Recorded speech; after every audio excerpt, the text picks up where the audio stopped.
Hey everyone, welcome back to the channel, and today we'll be doing an unboxing and review video for the 1/6 scale Chang'e, the Moon Goddess by Lucifer and Biluoxian. This marks the first time a mythological deity is featured on this channel, so we're going all out with all the extra goodies that came with the deluxe version.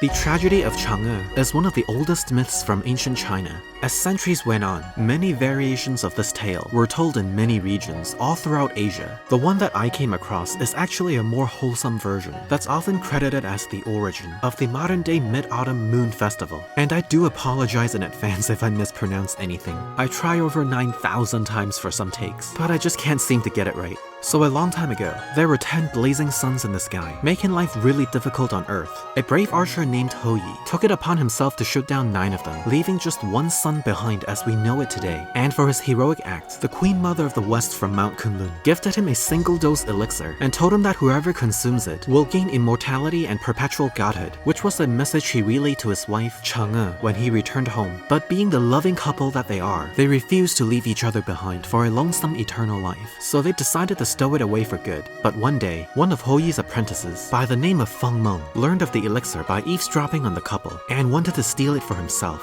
He waited until He was out hunting when he broke into their house and attacked Chang'e. Fearing that Feng Meng will become a plight to the world as an immortal tyrant, Chang'e sacrificed herself by downing the elixir before Feng Meng kills her. Now a fully fledged goddess, she began ascending into the skies above, but chose to settle on the moon instead of the palace of heaven, so she could be closer to her husband, and making fast friend with a local lunar resident, the Jade Rabbit, who became her only companion. Realizing what happened, He's pursuit of Chang'e quickly ended in failure, as the moon would recede the same distance for every stride he took to reach it. That's rough, buddy. So every year when the harvest moon is at its brightest and roundest, He would stare into the night sky in hopes of getting a glimpse of his wife on the lunar surface as he leaves out her favorite fruits and cakes as offerings, the annual consumption of which evolved into these scrumptious little treats known as mooncakes. Chang'e's influences are still around today. For instance, just about every Chinese lunar mission is named after her. On top of kicking major ass as a playable character in Smite, she also became an absolute diva in the recent Netflix animated feature, Over the Moon. Even Yue, from Avatar: The Last Airbender, is loosely inspired by this myth.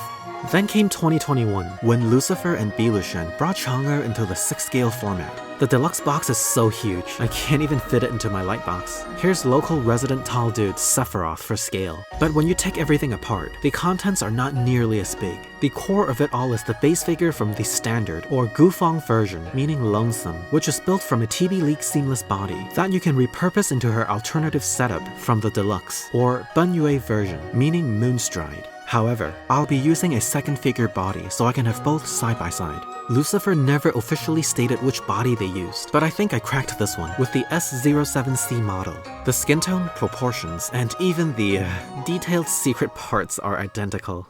Starting with the head sculpts, both are just phenomenal right out of the gate. There isn't much likeness to speak of, since there's a plethora of interpretations throughout the centuries. But these vivacious portraits will make your heart skip a beat, especially when realistic and good-looking female head sculpts aren't very common.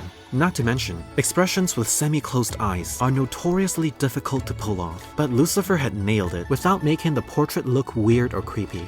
The MSRP for this release is pretty steep, even for the standard version, largely due to the extravagant headdress, which is made from 925, or simply sterling silver. There's even a signed inspection in each box, certifying that the precious metal is genuine.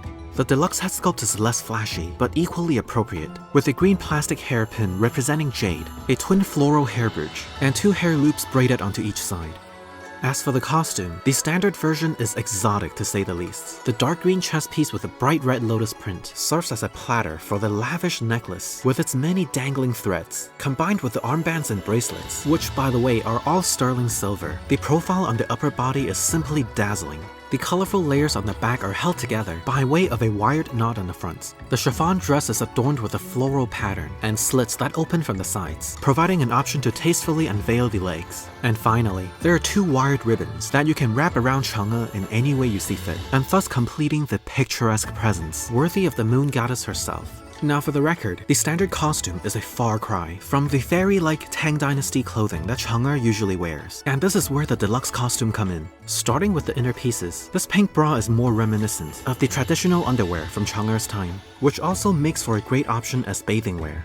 This dress is also translucent, with a powder blue color, which I think is a clever way to imply wet clothes from bathing in the fountain.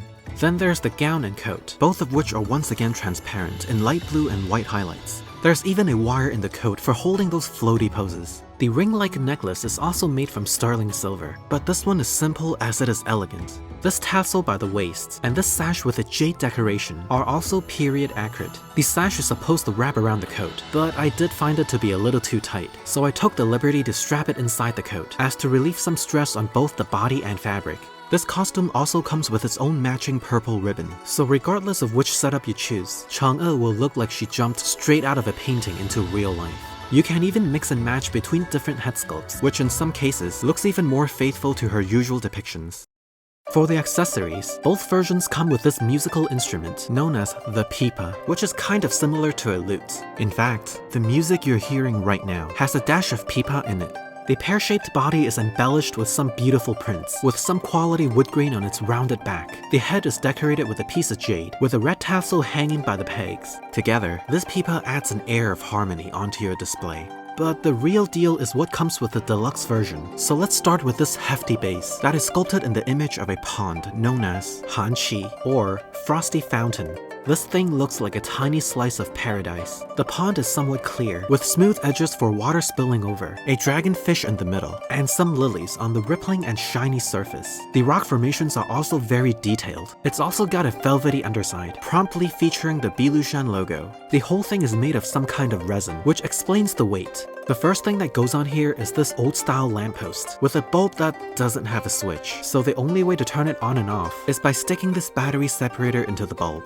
But it did its job decently well, before the battery completely died. Next is this actual jade rabbit that's fully sculpted down to the furry patterns. It's got an adorable bunny face, a pair of gleaming red eyes, and a slightly fuzzy texture to the touch. There's even a slit in the middle for attaching the moon backdrop.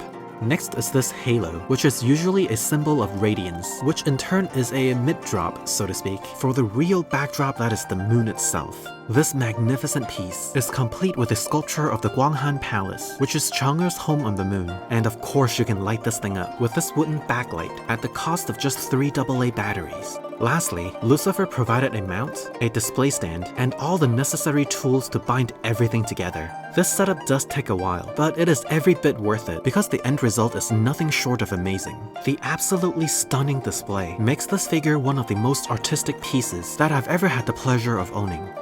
And finally, for the articulations, this release is a field day for these gorgeous seamless bodies. The hands are sculpted in these dainty and meditative postures, which are perfect for the dancing, floating, and resting poses that Chang'e is keen on doing. The feet parts are not detachable, so the immersion isn't broken, but this also means the figure can't stand without a display base. Though I'd say that hardly matters for Chang'e, as she's usually leaning in the fountain or suspended over the moon. For the size comparison, here we have the Wings of Dawn, which is a release by Lucifer from a few years back. These bona fide angel wings are made from actual feathers, which goes to show that Lucifer does not mess around when it comes to executing their vision, and I'm pleased to find that for this new release, Lucifer did not lose their magic touch. So there you have it, the 1/6 scale, Chang'e, the Moon Goddess, by Lucifer and Biluoxian. The true ingenuity of this release lies in the quality of its presentation, with an astonishing head sculpt, a thoughtful backdrop, an ornate costume, and just a few ribbons. Lucifer managed to blur the line between art and action figures, and like Chang'e ascending into the heavens, this figure elevates the hobby into a new level of artistic expression. Thanks for watching, and I'll see you in the next video.